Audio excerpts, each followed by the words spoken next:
concern you, but don't jump in and talk about a smooth fly nigga like me. There's something wrong with you. Ain't a fly nigga. Like, God damn, what I do to y'all? Yeah, that nigga looked at me like, I was like confused when he said that. What? Hey guys, let's make you calling out Steven.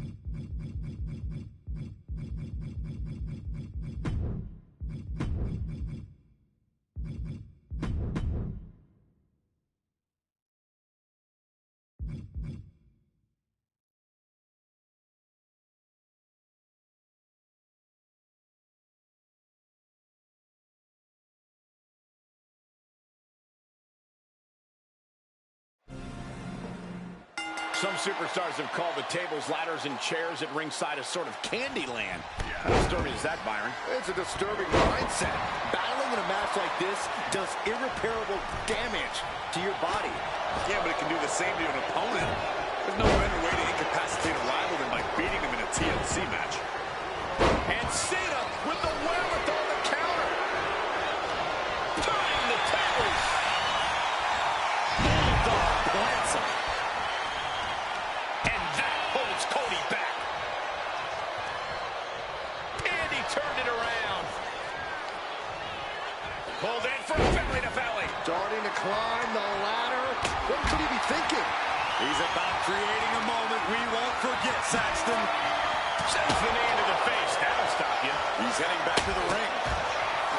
Oh, what a drop kick.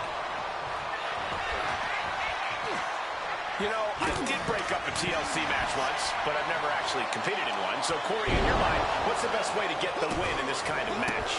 Well, honestly, having someone run in for you isn't the worst idea, Cole, but really the best strategy is to take full advantage of the environment. We have often called TLC a human demolition derby, and there are a lot of people to demolish. So don't be shy. Use the lawlessness to your advantage. John Cena. Powerbomb. That powerbomb was absolutely worthy of both halves of its name. Ladies and gentlemen, I have been sitting here for the past 5 minutes. I'm informing you that I accept and devastated and heartbroken at the events of today's match. I guess you can say that I am all counters and counters. Ladies and gentlemen, welcome to my over of Barricade. Pretty well felt that coming. Well, they didn't look too comfortable there. TLC matches are inherently dangerous. He was ready for this. And as we just witnessed that, that was a first one with one message in mind. Just keep in mind that there is going to be a longer, more in-depth version of the review with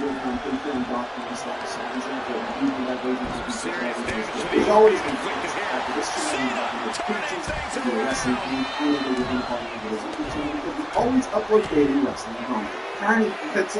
Let's talk about it. Folks, in case you didn't know, and you didn't I'm not in this meeting.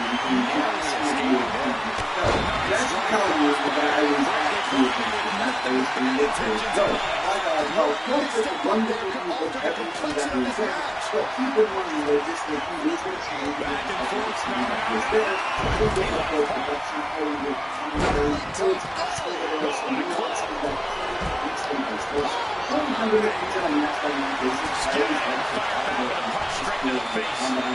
Washington DC was I think was a part of this year. He's making his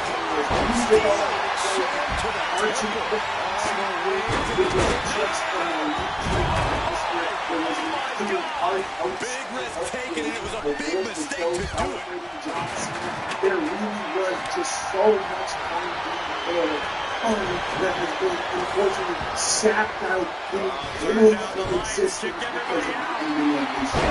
But seriously, huge shout out to Washington DC as a host to the show. I really did under the way of the job. I thought the crowd was fantastic. I've been part of good crowd. I've been part of bad crowd. I've been part of the local crowd. And I don't know how it's going to be, but I can say that this was all atmosphere to be a part of the universe. You guys know that I'm not the type of guy to say, oh, well, you were loud, you just didn't hear it, you were mic properly. I was there. This was a loud crowd for a huge portion of the night. We'll see things into the Thunderous feeling with John Cena. And needless to say, incredibly vocal for this show. And all right, now let's actually dive into things on the match place. The show kicked off with champion versus champion match. The WWE Undisputed Champion Cody Rhodes going up against NXT Champion Cody Fenn. The reason behind the move early Cody was part of fucking loud, atmosphere, and was the fact that we were in the presence of the crowd. We had two executives to do all of this production. They were in the fight for Cody Fenn. In fact, it felt that the crowd was split the field for Cody Fenn and Cody Rhodes, which generally is a sign of rather so that watch is definitely says more and big excited to see all of the loss. If you have seen he gets out, bringing this back into the ranks on an episode of Raw. The Middleton Road. He wants this fight on the outside. Please don't come over here. Why, Saxton? We got the best seats in the house. And it looks like they have no problem bending the rules there.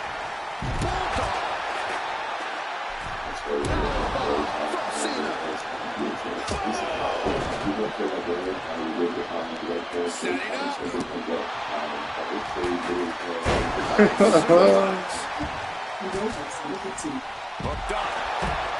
Oh, shit breaker.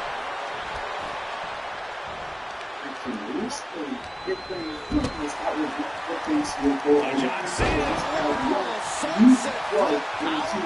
He's absorbing a lot of damage here. Nothing I'll tell you right now that this is long, but this might be where the match finally slips out of hand. It goes for the next on the show. I'm going to tell you because severely happened to me.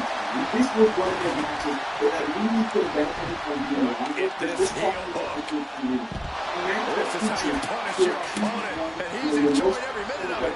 Superstar right now, and your next fucking superstar in over 30. It was getting to under 10 minutes is a kind of thing.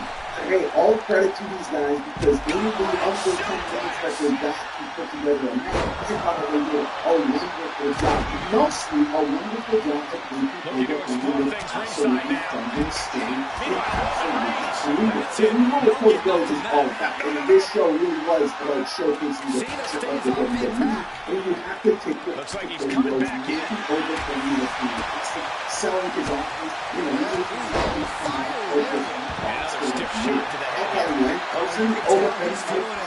the scariest thing is that I've seen I'll tell you right now, that was the first time I've seen World of One, I'm sure you will, at least in the press and the medical fucking thing that we had this showcase over them. And I'll also tell you right now, too, that was like 50% of the overcoming is all about. You can see something that this is used in his arsenal that he does in his this and things that he's that he does with some of the elements to the spotlight. Oh, I do feel like he got a bit of a leader version of overcoming, but even the leader version of overcoming isn't really fast on the I will say this, it was kind of concerning that the main roster and the exhibition match that they're already doing overcoming. So it doesn't This is when he's at his best. I did say in my preview to the show in my prediction that I was expecting this match to end with the disqualification. I specifically called out and said that Drew McIntyre was going to get involved in this match, and that's exactly what happened. I don't really give myself credit for being some Nostradamus that was able to predict something impossible. I do feel like WWE kind of tipped their hand and kind of made itself a little bit too predictable in that regard, with having both Cody Rhodes and Obafemi name drop Drew McIntyre on the previous episode of Friday Night SmackDown. SmackDown kind of told the world that Drew McIntyre was going to get involved here. And he did, and it ended up being a disqualification, which is a bit of a downer way to finish the match, but at the very least, the match was able to get the message across the finish line even before Drew McIntyre got involved, but it was able to even further accentuate what it was trying to do, which is showcase Oba Femi, with Oba Femi dominating Drew McIntyre